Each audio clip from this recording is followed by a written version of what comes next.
Sveiki skatītājiem! Šoreiz nedaudz pa franču mašīnām. Dotajā momentā man ir Renaults,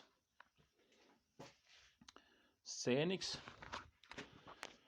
Nekas īpašs, bet atgadījums pēdējos plūdos. Tāpēc arī šo te video rakstu. Jā, ka pēdējos plūdos Rīgā mašīna bija atstāta, laikam es sapratu stāvlaukumā no saimnieka, un nokļuva zem ūdens. Konsultējoties ar saimnieku, viņš nezināja, ko darīt, jo ūdens ir bijis salonā. Ja nemaldos, viņš teica, tad kaut kur līdz šitai te vietai, ja? Kaut kur līdz lūkām. Tāda nokļuva airbaiga bloks zem ūdens nokļuvis. Daži savienojumi. Salons ir izjaukts. Viss žāvējās. Viss pagaidām ir ļoti skaisti. Bet runa ne par to. Daudzi lamā franču mašīnas. Tad pievērsies uzmanību. Šeit pienāk viena kabeļa bunte, kas iet uz aizmuguri. Šeit ir štekdoze.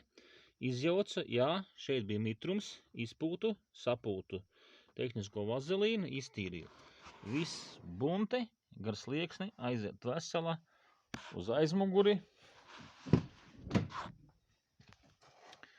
Jā, reku buntes sadalās zem beņķiem štekdozes, apsildāmiem, jā, tur arī sapūtu, viss ir kārtībā. Nav neviena vadības bloka šeit. Ja. Zem kājām mums nav nekā. Zem blakus sēdētāja beņķa nav nekā. Viss ūdeni izlaidām. Vadības bloks atrodas. Lūk, motortelpā. Šeit, augšā.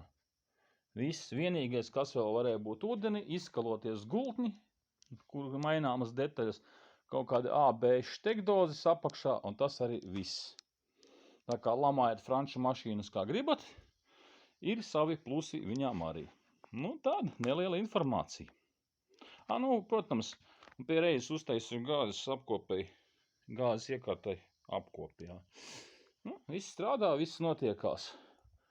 Varēs atdot saimniekam atpakaļ, lai lēnām salons būs izžuvis, varēs likt kopā. Vagrupai es pieļauju domu, ka tā būtu traģēdija ne pa jokam.